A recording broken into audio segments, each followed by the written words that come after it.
Public ఇప్పుడు మా రాముల తాత చేయాలి కదా, మరి పెద్ద మనిషి ఏం చేస్తున్నాడో అడుచుకుందాం పాండ్రి. ఓ మోతవారి ఏం చేస్తున్నావే? అల్లా అరే శివను, మన కవితక్క పాచిని ఉంచుతుందటనా లేకుంటే పీకి పారుతుందటరా? అరే గట్ల మాట్లాడుతున్నావు అని అంటే వేంద్రా, బయట జనాలు ఏమనుకుంటారు ఏమని మాట్లాడుతున్నా అనేది జరంతరన్న ఆలోచన చేయదటనారా మన కవితక్క? నువ్వు పక్క పోయి పియ్యగున్నావు, కనీసం చెప్పాలనే చెప్పు, లేకిడి పారుకోవు. ఇంతకు మీ కవితక్క చేసిన పొరపాటేంది? బయట జనాలు మాట్లాడుతున్నది ఏందనేది ముందుగా చెప్పరాదయ్యా పెద్ద మనిషి. అది కాదురా, మన కవితక్క పాచి పెట్టినప్పుడు ఏమని మాట్లాడింది చెప్పురా. పాచి పేరు చెప్పాలనా అని పాచి పేరు చెప్పి నేను మీ అందరికి ఒక అమ్మ లెక్క ఉంటా అని చెప్పింది. అమ్మ స్థానంలో ఉండి తెలంగాణ జనాల కట్టాలని తీరుస్తా అని చెప్పింది. అట్లా మాట్లాడి అట్లా చెప్పి ఇప్పుడు ఏం చేస్తాందిరా, ఏమని మాట్లాడుతాందిరా? ఇది పద్ధతేరా చెప్పు నువ్వు?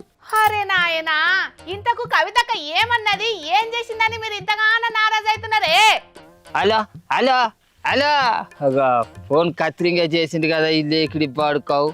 తెలంగాణ రాష్ట్ర సేన అని బాహుబలి అంత బిల్డప్ తోటి పాచి పెట్టి మా ప్రజల గురించి ఆలోచించని ఈ పాచి మాకేందుకు? ఈ పాచిలో మేమేం పొగసూరేటట్టున్నాం.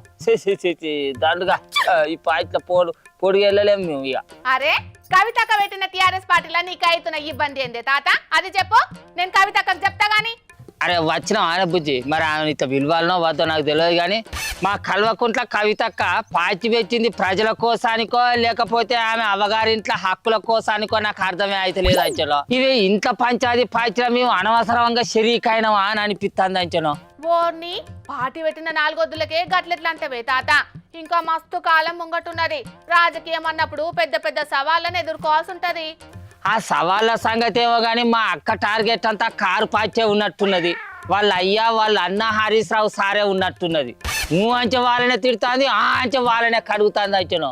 ఇంతకు నువ్వు ఏ ముచ్చట్లు తెలుసుకొని ఇట్లా మాట్లాడుతున్నావో అది చెప్పరాదే? వానలు లేక లోకం అంతా కరువు వచ్చింది.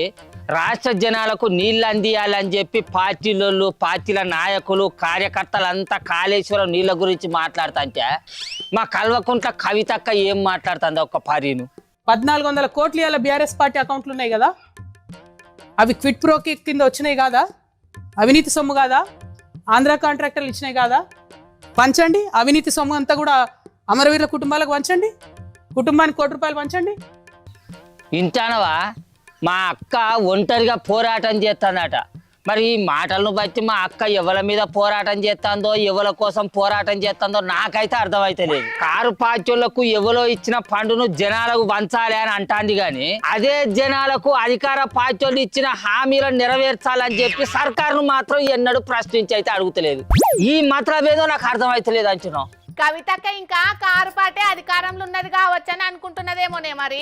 అరే వీళ్ళంతా ఇట్లా కూడబలుకొని మాట్లాడతారో లేకపోతే వచ్చే ఎలక్షన్ నాటికి కారు పార్టీ వాళ్ళు ముంగడ పడి తట్టుకున్నారు, వాళ్ళని ఎత్తన చేసి మందిలో పలసన చేయాలని ఇట్లా మాట్లాడతారో నాకు అర్థమైతలేదు. కానీ అధికార కాంగ్రెస్ పార్టీని ముఖ్యమంత్రి రేవంత్ సార్ని ఇడిచిపెట్టి ఏ అధికారం లేని కారు పార్టీ పెద్ద మనిషి కేసీఆర్ సార్ను ఇటు అధికార కాంగ్రెస్ పార్టీ దేశం కోసం ధర్మం కోసం మాట్లాడే పువ్వు పార్టీ, నిన్న మొన్న కొత్తగా పెట్టిన పార్టీ అదే తానుగుడ్డైన మా కల్వకుంట్ల కవితక్క కూడా కారు పార్టీని కేసీఆర్ సార్నే టార్గెట్ చేస్తాను. క్యా మతలబ్ హే?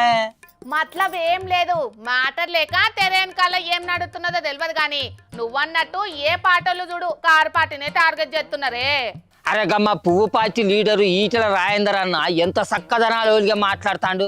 రాజకీయం అనేది పార్టీలతో చేయాలి కానీ ప్రజలకు అక్కడికి వచ్చే ముచ్చల మీద అసలుకే చేయొద్దు అని మాట్లాడుతాడు. కాళేశ్వరం అనేది ఒక మేడిగడ్డే కాదు, దాంట్లో ఇంకా చాలా ముచ్చట్లున్నాయి. అట్లనే కాళేశ్వరంలో 1,00,000 కోట్ల అవినీతి జరిగింది అనేది శుద్ధ అబద్ధం ముచ్చట. అది ఎవరో తలకు మాసినోడు మాట్లాడే మాటలు, అసలు మాటలు జనాలు ఎవ్వరు నమ్మద్దు అని కుల్లం మాట్లాడుకొచ్చిండు. ఒక గట్ల మాట్లాడాలి లీడర్ అంటే. అవును, ఈటెల సారు నాకు ముందు తెలంగాణ తర్వాతనే నా పార్టీ అని కూడా చెప్పుకొచ్చిండే. Bharatiya Janata party fundamental principle nation first, party next, personal last. నాకు నా తెలంగాణ ఫస్ట్, తర్వాత party next, last my personal. తిన్నింటి వాసాలు లెక్క పెట్టే లీడర్లు ఉన్న ఈ కాలంలో గిసొంటి నిజాయితీ గల లీడర్ ఉండు పువ్వు పార్టీ అదృష్టం అన్నట్టే. ఏది నిజం ఏది అబద్ధం అని జనాలకు కుల్లంగా ఒక గిత్త చెప్పాలి. ఇగో ఇది నాయకత్వ లక్షణాలు అంటే. కానీ కవితక్క మాటలు వింటుంటేనే బాధ అనిపిస్తున్నదే తాత. అసలు ఆమె కారు పార్టీని తిట్టే ముందు జర్రంతనన్న ఆలోచన చేయాలి కదా. కారు పార్టీని తిడుతాంది అని అంటే ఆ పార్టీ పెద్ద మనిషి వాళ్ళ నాయన కేసీఆర్ సార్ను తిట్టినట్టే కదా. ఆ పార్టీ వర్కింగ్ ప్రెసిడెంట్ వాళ్ళ అన్న కేటీఆర్ సార్ను కూడా తిట్టినట్టే కదా. ఆయన జనాలకు ఇచ్చిన హామీలను నెరవేర్చని అధికార కాంగ్రెస్ పార్టీని ముఖ్యమంత్రి రేవంత్ సార్ విడిచిపెట్టి కారు పార్టీ మీద బురద చల్లితే ఈమెకి ఏం వస్తుంది కావచ్చు, అసలు ఎందుకు ఇట్లా మాట్లాడుతుంది కావచ్చు. ఏమొచ్చింది అంటే కవితక్క పెట్టుకున్న పార్టీకి టిఆర్ఎస్ అనే పేరు తీసేయాలని కారు పార్టీలు ఎన్నికల సంఘానికి ఫిర్యాదు అయిండ్లు కదనే. ఆ కడుపు మంటతోటే కవితక్క కారు పార్టీని టార్గెట్ చేసినట్టున్నది. సాయి సంసారి లచ్చి దొంగది అన్నట్టున్నది మా అక్క కథ. పార్టీ పేరు బయట పెట్టినప్పుడే జనాలు అందరూ అనుకున్నారు ఇదేమి రామావు కన్న తండ్రికి ఎన్నుపోటు ఓడిచినట్టు అయ్య పెట్టిన పార్టీ పేరును ఈమె పెట్టుకున్నాడు ఏంది, ఈమెకు ఏరే పేర్లే దొరకలేదా అని అనుకున్నారు. ఎరికేనా మరి ఆ మాటలు అక్కకి వినబడనట్టున్నాయే, అందుకే ఇప్పుడు ఇట్లా గరం అవుతున్నది. పార్టీ పెట్టి తమిళనాడుకు జయలలితక్క ఎట్లా పెద్ద లీడర్ అయిందో తెలంగాణకు కూడా మా అక్క గట్టనే పెద్ద లీడర్ అయిదామని కలలు అన్నది, కానీ కథ రివర్స్ అయినట్టే కానొస్తున్నది. అందుకే మా అక్క ఆవేశంలో తిన్నింటి మీదనే తుక్కును ఉంచినట్టు చేస్తున్నట్టున్నది. కానీ ముంగట చూడాలి మరి ఏం జరుగుతుంది ఏందనేది, కాలం ఏం సమాధానం చెప్తుంది అనేది. ఫోన్ వస్తుంది ఇద్దరా, వాడు శివన్ గారే ఫోన్ చేసినట్టునే. అలా అరే శివను ఫోన్ కత్తిరింగ్ చేసిన బాడుకావు. ప్రజా సమస్యల మీద పోరాటాలు చేస్తున్న కవితక్క రాష్ట్రంలో ఉన్న కాంగ్రెస్ సర్కార్ను కేంద్రంలో అధికారంలో ఉన్న పువ్వు పార్టీ నడుచుకోవాలి, హామీలు అమలు చేయాలని వాళ్ళని గట్టిగా నిలదీయాలి.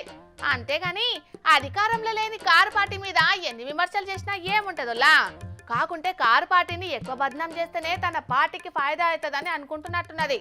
అందుకే టార్గెట్ బీఆర్ఎస్ అన్నట్టుగానే ముంగటికి పోతున్నది. మరి అక్క అనుకున్న కోరిక నెరవేరుతుందో ఏం కథనో చూడాలిగా.